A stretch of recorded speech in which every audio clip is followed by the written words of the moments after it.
মনে মনে কথা ভেবে রায়ধনীকে সুন্দর সাথে বলছি, ও রাই, রাধে গো, তুমি মনে মনে ভাবছো তুমি একাই আমায় বেশি ভালোবাসো, তাই না? তা নয় রাই, তুমি আমায় যত ভালোবাসো তার থেকে অধিক ভালোবাসি আমি তোমায়। আগে আমি তোমার যাবো না।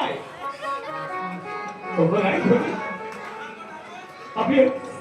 তুমি কি জানো না আমি এসেছিলাম যমুনার ঘাটে শুধু তোমার কাছে পাবার আশায়, আর সেই তুমি যখন আমার থেকে এমন করে মুখ ফিরিয়ে নিয়েছো, এই ব্যথা, এই যন্ত্রণা আমি আর রাখতে পারছি না।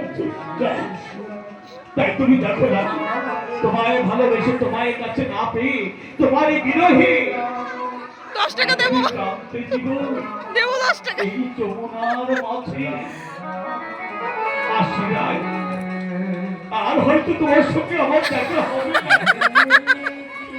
এই ব্যথা, এই মুখ আমি আর কাউকে দেখাবো না। আশিরাই, আমার গোবিন্দ, চতুরের শিরোমণি গোবিন্দ,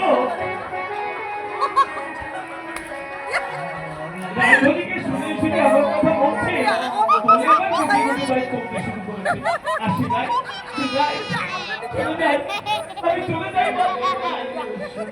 এই বলে করতে শুরু করেছে, রাজনীকে থাকতে পারে, ছুটতে ছুটতে চলেছে।